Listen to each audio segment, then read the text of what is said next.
He thought he could humiliate her in front of everyone, but he had no idea he was about to destroy his own reputation. The lecture hall at Westbridge University glowed under rows of white LED lights, the polished wood floors reflecting the quiet prestige of a place where only the brightest minds were meant to belong. Professor Daniel Harrington stood at the front, his tailored navy suit sharp, his silver hair perfectly combed, his presence commanding silence without effort. Students leaned forward in their seats, notebooks open, eyes fixed on the complex equation stretching across the massive digital board behind him, a problem rumored to have stumped even seasoned mathematicians. Harrington paused, letting the silence build, enjoying it, then slowly turned, his gaze scanning the room until it landed on someone who didn't belong. Emily Carter stood near the back wall, a mop bucket beside her, her gray cardigan slightly worn, her posture quiet, almost invisible, just another janitor finishing her shift. But her eyes weren't on the floor. They were locked on the equation. Harrington noticed. His lips curled slightly. "You," he said, his voice cutting clean through the room. Every head turned. Emily froze, caught between stepping away and staying still. "Yes, you," he continued, stepping forward, a faint smirk forming. "You've been staring at this board for the past 10 minutes. Care to explain what's so interesting?" A ripple of quiet laughter spread through the students. Emily hesitated, her fingers tightening slightly around the handle of her cleaning cart. "I was just looking," she said softly. Harrington tilted his head, amused. "Looking," he repeated, drawing out the word as if testing it. "Well, since you seem so interested, why don't you come up here and show us what you see?" The room shifted, anticipation mixing with discomfort. A few students exchanged glances, others leaned back, ready for the spectacle. Emily didn't move at first. The distance from the back wall to the front of the hall suddenly felt longer than it should have, like every step would echo louder than the last. Harrington gestured toward the board, his tone now carrying a sharper edge. "Go on," he said. "Let's see if curiosity comes with understanding." The laughter grew slightly louder this time, not cruel, but careless, the kind that comes easy when someone else is the target. Emily stepped forward. Slowly, quietly, her worn sneakers made soft sounds against the polished floor as she walked, the weight of dozens of eyes pressing in from every direction. Harrington handed her a piece of chalk, his fingers lingering just long enough to signal control. "Take your time," he added, his voice dripping with polite condescension. "We wouldn't want to rush genius." A few more chuckles. Emily stood at the board now, the equation towering above her, symbols and variables stretching across like a language meant to intimidate. For a moment, she didn't move. The room held its breath, waiting for the inevitable awkward silence, the failure, the proof that she didn't belong. Harrington crossed his arms, already satisfied, already certain of the outcome. But then something changed. Emily's shoulders relaxed. Her grip on the chalk steadied. And when she finally lifted her hand, the room didn't know it yet, but everything was about to shift. The first line she wrote was simple, almost unimpressive, and that was exactly why no one reacted at first. Chalk touched the board with a soft, controlled motion as Emily Carter began rewriting the equation, not from the beginning, but from the middle, as if she had already solved half of it in her mind before ever stepping forward. A few students leaned in slightly, their expressions shifting from amusement to mild curiosity. Professor Harrington's smirk remained, but there was a flicker, brief and subtle, as his eyes followed her hand more carefully. Emily did not rush. Each symbol appeared with precision, clean and deliberate, her handwriting steady, almost elegant. She erased a small section, corrected a term, then continued, moving through the problem with a rhythm that did not match hesitation, but familiarity. The room grew quieter, not by instruction, but by instinct. The faint hum of the overhead lights became noticeable as whispers died out. A student in the front row frowned, flipping through his notes, trying to follow what she was doing, then stopped, realizing she had taken a completely different approach. Harrington uncrossed his arms. It was a small movement, but it carried weight. Emily stepped slightly to the side, examining what she had written so far, then added another line, simplifying a portion that had seemed unnecessarily complex before. The equation began to transform, not into something easier, but into something clearer. A girl near the aisle slowly lowered her phone, forgetting to record. Someone in the back muttered, "Wait," but did not finish the sentence. Emily's pace increased just slightly now, confidence settling into her movements, her earlier stillness replaced by quiet certainty. She was no longer reacting to the room. She had forgotten it entirely. The numbers, the variables, the structure, they aligned under her hand as if they had always belonged there. Harrington took a step closer to the board. His eyes narrowed, scanning each line, searching for the mistake he expected to find. It was not there. Emily reached the final step, paused for less than a second, then completed it. She placed the chalk down gently on the tray. No flourish. No hesitation. Just done. For a moment, nothing happened. Then the realization spread, not all at once, but in waves. A student whispered, "That is correct." Another shook his head, eyes wide, tracing the solution again as if hoping to find an error. There was none. The room, once filled with quiet laughter, now held a different kind of silence, heavier, sharper. Harrington stared at the board, his expression no longer controlled. He stepped closer, reading every line, faster now, then again, slower, more carefully. His mouth opened slightly, then closed. Emily turned to face the room, her expression calm, almost neutral, as if she had simply completed a routine task. But her eyes shifted briefly to Harrington. And in that brief glance, something else appeared, not arrogance, not defiance, but clarity. "There is something else," she said quietly. And that was when the tension in the room tightened even further. Harrington did not respond immediately, and that silence said more than anything he could have spoken. Emily Carter turned slightly back toward the board, her eyes scanning the equation one more time, not to check her work, but to decide how much she was willing to reveal. The students leaned forward again, this time not out of curiosity, but anticipation. Something had shifted, and everyone in that room could feel it. "Your solution works," Emily said quietly, her voice steady, carrying clearly across the hall despite its softness. "But the structure it is built on," she paused, reaching for the chalk again, "is unstable." A faint murmur rippled through the room. Harrington's jaw tightened. "That is not possible," he said, his tone sharper now, less controlled. Emily did not look at him. Instead, she drew a small circle around a section of the equation, then underlined a term that most had overlooked. "Right here," she continued, tapping the board lightly. "You assumed convergence under these conditions. But if you follow it through," she began writing again, her movements faster now, not rushed, but certain, each step flowing into the next with quiet authority. The students tried to follow, but many fell behind within seconds. One of the graduate assistants stood up slightly, eyes narrowing, trying to process what she was seeing. Emily restructured the equation, isolating a variable, then substituting it back into the earlier steps. The numbers did not just shift. They collapsed. What had once appeared stable began to unravel under her logic.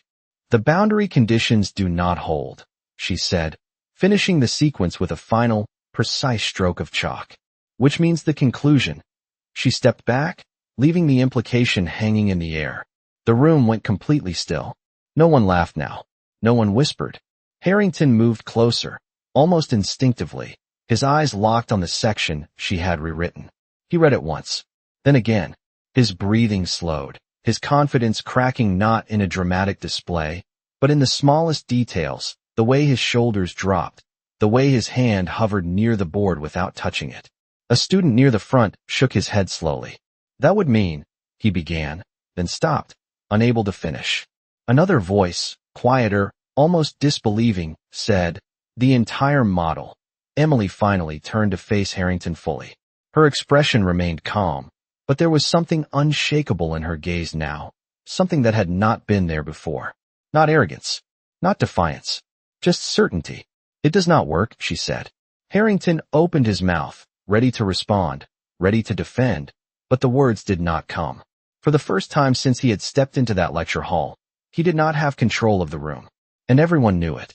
The authority he carried so effortlessly just minutes ago now felt distant, fragile, like something that had been quietly taken apart piece by piece. Emily set the chalk down again, her hands relaxed at her sides. She did not press further. She did not need to. The equation remained on the board, undeniable, unchallenged. And in that silence, Something far more powerful than any argument settled over the room. Not just the realization that she was right, but the unsettling question that followed. Who exactly had they just been laughing at? No one spoke, but the silence was no longer empty. It was heavy with realization, pressing against every person in that lecture hall, as if the air itself had changed. Professor Harrington straightened slightly, forcing his posture back into something resembling authority, but the movement felt slower now, less certain, like someone trying to recover footing on unstable ground. That is an interesting interpretation, he said finally, his voice measured, carefully controlled, though the edge beneath it was impossible to hide. A few students shifted in their seats, unsure whether to follow his lead or trust what they had just witnessed. Emily Carter did not respond immediately. She simply looked at him, her expression calm, her eyes steady, as if she had already anticipated this moment. Harrington stepped toward the board again, picking up the chalk, drawing a quick line through part of her correction. You are overlooking a key assumption, he continued, writing rapidly now, his movements sharper, more forceful. The model accounts for that variance under constrained conditions. He underlined his revision, then stepped back slightly, glancing at the room as if inviting agreement.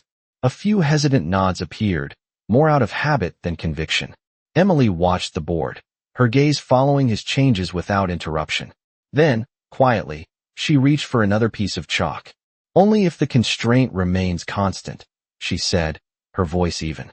She stepped forward and added a single line beneath his correction, a small adjustment, almost subtle, but precise. But it does not, she continued, writing another expression, linking it back to the earlier step she had circled. The effect was immediate. Harrington's revision, which had seemed to restore structure, began to fracture again under the weight of her addition. A student near the center of the room leaned forward sharply, whispering, "Oh no." Another covered his mouth, eyes widening as the implications became clear. Emily stepped back once more, placing the chalk down with the same quiet control as before. You stabilized it temporarily, she said, turning slightly toward Harrington, but only by ignoring the variable that breaks it entirely. The words were not loud, but they carried.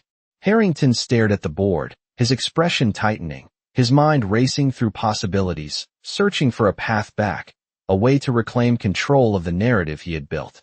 He moved closer again, faster this time, scanning every symbol, every transition, his confidence now replaced by urgency. The room watched him, not with admiration, but with expectation, waiting to see if he could answer what had just been laid bare. But the longer he looked, the clearer it became. He could not. A low murmur spread, not laughter, not yet, but something more powerful, the quiet recognition of a shift in status, in truth, in understanding. Emily did not press further. She simply stood there, composed, allowing the equation to speak for itself. A graduate student in the front row slowly shook his head, almost in disbelief. She is right, he said under his breath, though it carried farther than he intended. Harrington heard it. Everyone did. And in that moment, the balance of the room tilted completely. The man who had stood at the front as the unquestioned authority now stood facing a truth he could not dismiss, delivered not by a colleague, not by a rival, but by someone he had dismissed as invisible just minutes before. Emily's eyes moved across the room briefly, taking in the stunned faces, the silence, the shift. Then she looked back at Harrington, not with triumph, but with quiet finality. And that was when the weight of what had happened truly settled in. Not just that she had solved the problem, but that she had seen something no one else in that room had even considered.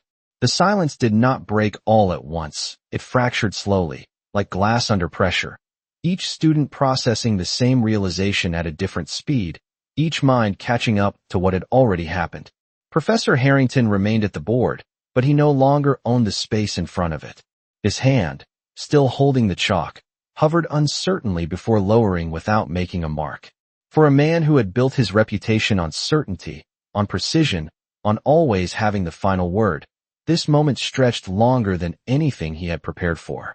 Emily Carter stood just a few feet away, calm, composed, her presence steady in a way that did not demand attention, yet held it completely. A student near the aisle slowly raised his hand, then hesitated, unsure if the rules of the room still applied. "Professor," Is the model invalid? He asked carefully. The question lingered, heavier than any equation on the board. Harrington turned slightly, his eyes moving from the student back to the chalkboard, then to Emily, as if searching for something that would restore the balance he had lost. It requires further review, he said finally, the words measured, but lacking the authority they once carried. A faint shift moved through the room, not loud, but unmistakable. The certainty that had once defined him was gone. Emily glanced at the board one last time, then stepped back, giving space, not out of submission, but out of quiet control. She had already said everything that needed to be said. One of the graduate assistants stood up now, unable to stay seated any longer. He walked closer to the board, studying the equations in detail, tracing Emily's corrections step by step. His expression changed as he followed the logic, from confusion to clarity, then to something close to disbelief. This changes everything, he murmured, not addressing anyone in particular. Another student opened his laptop, typing quickly, attempting to replicate the steps, but stopped halfway, staring at the screen, realizing the same conclusion. The room was no longer watching Harrington. They were watching the truth unfold in real time. Harrington took a slow breath, then set the chalk down deliberately, as if the simple act could anchor him again. We will revisit this, he said, attempting to re-establish order, but the words felt procedural, distant, like a formality rather than a command. Emily turned slightly, her eyes moving across the rows of students, meeting their gazes not with pride, but with quiet understanding. She knew what it felt like to be overlooked, to be dismissed before ever being heard. And now, in this moment, that same room was seeing her clearly for the first time. A student in the back, the same one who had laughed earlier, lowered his eyes, his expression shifting with something closer to reflection than embarrassment. The atmosphere had changed in a way that could not be undone. Not by explanation, not by authority, only by acknowledgement. Emily reached for her card, her fingers resting lightly on the handle, ready to return to the role everyone had assigned to her just minutes ago. But the room no longer saw her that way, and neither did Harrington. He looked at her now, truly looked, as if trying to reconcile the person he had dismissed with the reality standing in front of him. But some realizations do not come with immediate answers. They come with silence. And in that silence, something far more lasting takes root. Not just doubt in a theory, but doubt in judgment itself. Emily Carter's hand rested on the handle of her card, but she did not move right away, as if the moment itself had quietly asked her to stay just a second longer. The lecture hall remained suspended in that fragile silence, the kind that follows something irreversible. A student near the front finally spoke, his voice hesitant but clear. "How did you even see that?" he asked, not with disbelief anymore, but genuine curiosity. The question lingered in the air, simple but powerful, cutting through the tension in a way no argument could. Emily turned slightly toward him, her expression thoughtful, as if deciding how much to reveal without breaking the balance that had just been restored. "It is easier to see patterns," she said quietly, "when you are not trying to prove something." The words landed softly, but their meaning settled deeper than anyone expected. Several students exchanged glances, processing not just the mathematics, but the implication behind it. Professor Harrington remained still, his eyes fixed on the board, though it was clear now he was no longer analyzing the equation alone. He was replaying the moment, step by step, searching for the exact point where certainty had slipped away. Emily adjusted her grip on the card, preparing to leave, but another voice rose from the side of the room. "Wait," a young woman said, standing halfway from her seat. "If you knew all of that, why are you—" She stopped, the question unfinished but understood. "Why are you here? Why are you doing this job? Why has no one known?" Emily met her gaze, not offended, not defensive, just calm. "Because this is where I am needed right now," she answered simply. No elaboration, no justification, just truth, delivered without the need for approval. The room absorbed her answer, and something about it made the silence feel different again, less tense, more reflective.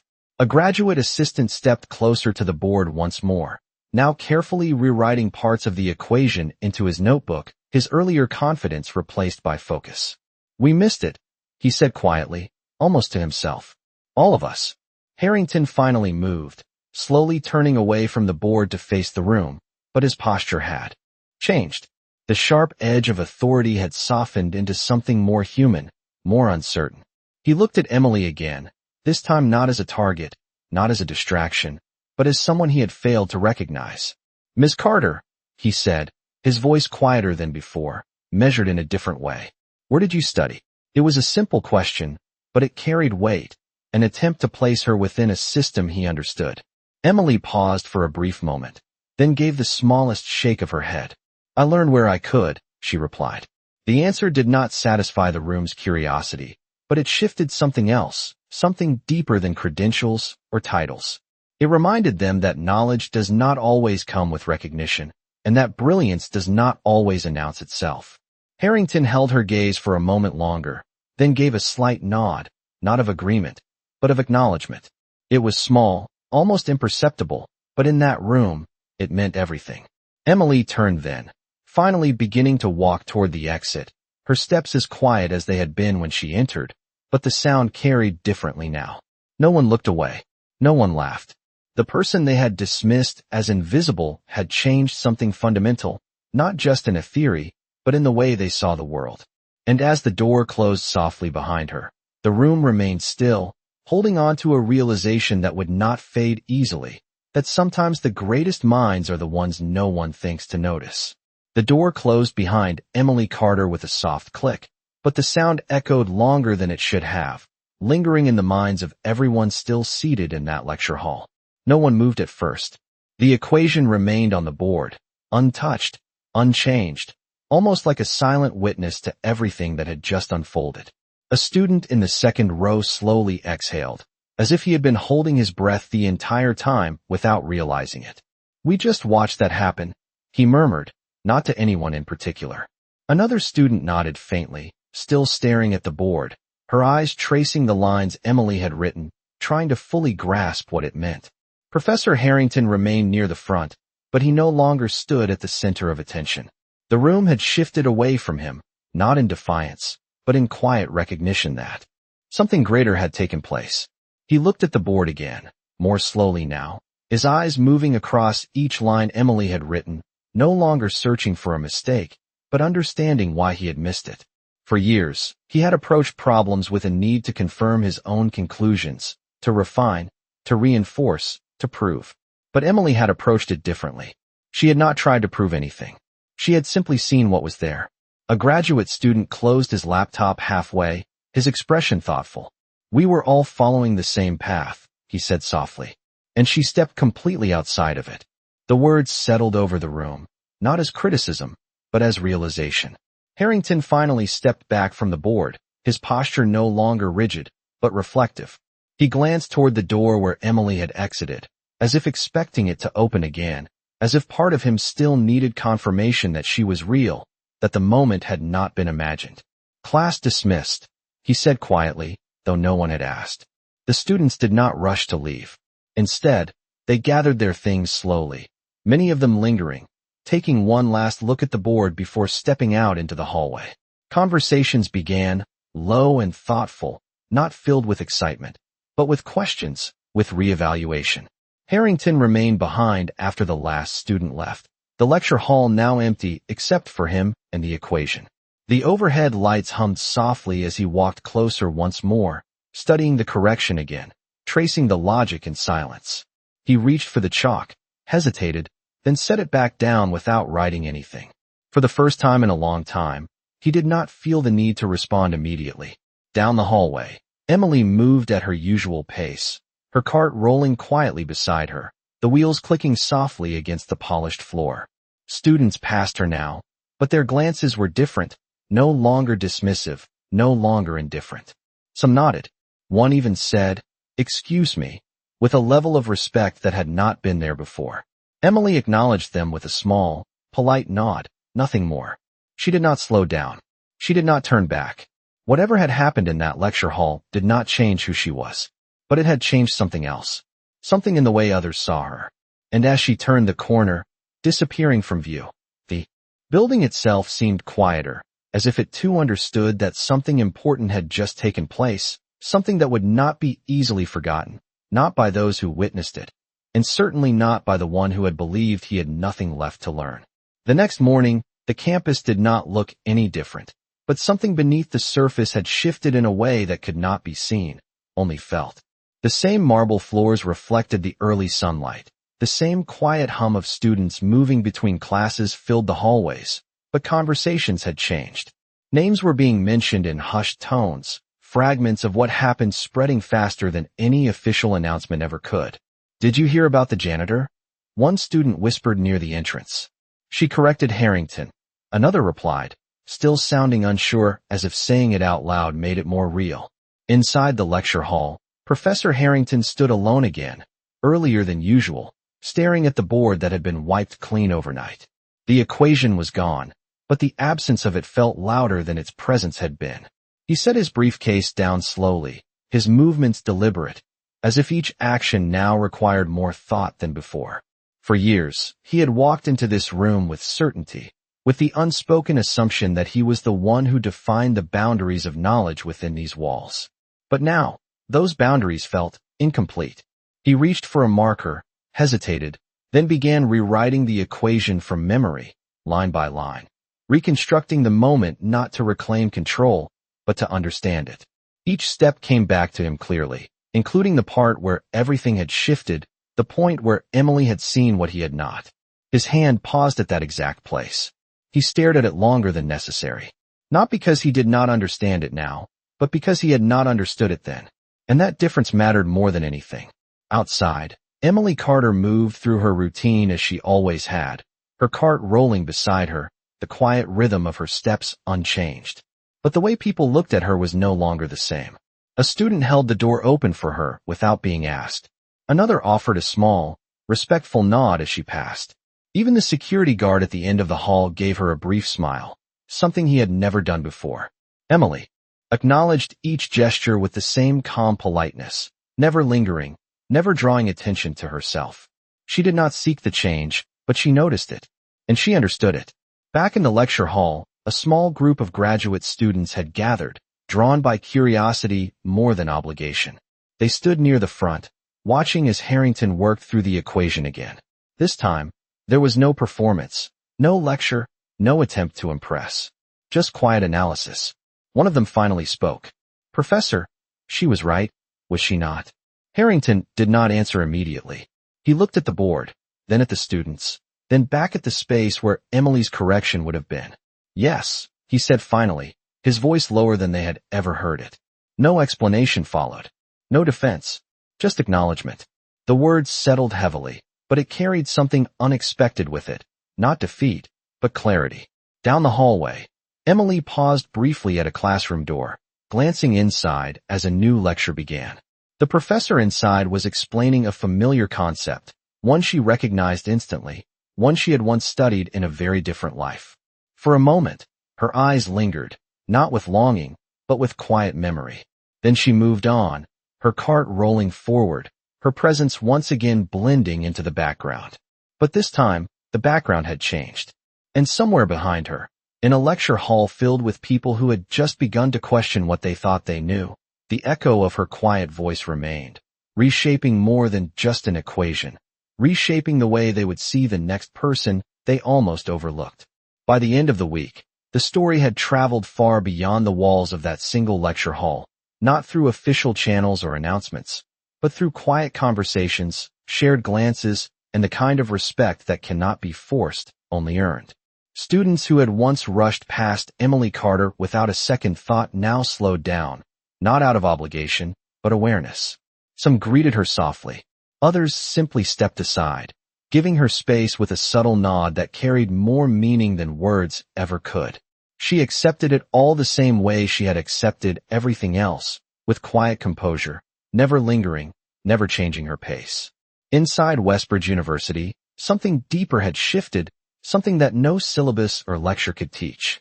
In Professor Harrington's class, the tone was different. Now, the sharp edge of certainty had been replaced with something more measured, more thoughtful. He still stood at the front, still taught complex theories, but there was a pause in his explanations now, a moment where he allowed questions to exist without immediately closing them.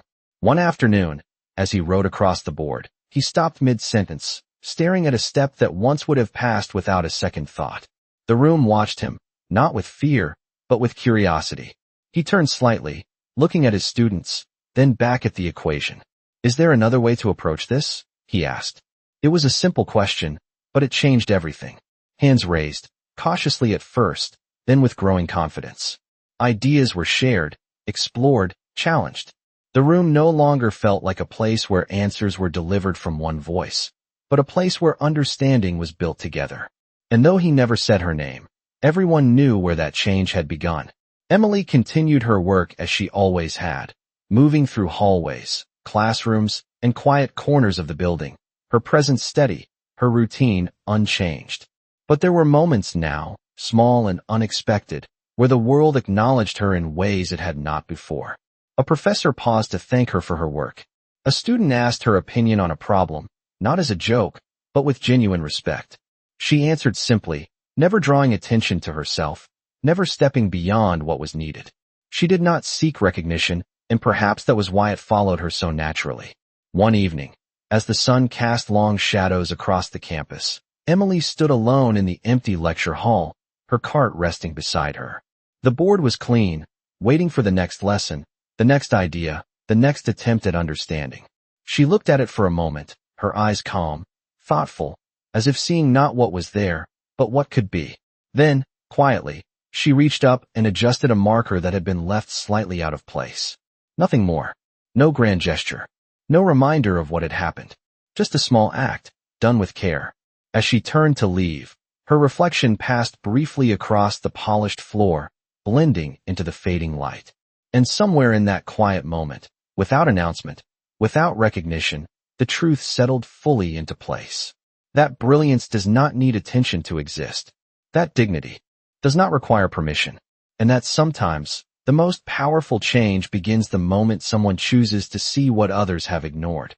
And from that day forward, in ways both visible and unseen, Westbridge University remembered what it felt like to be humbled by someone it never thought to notice.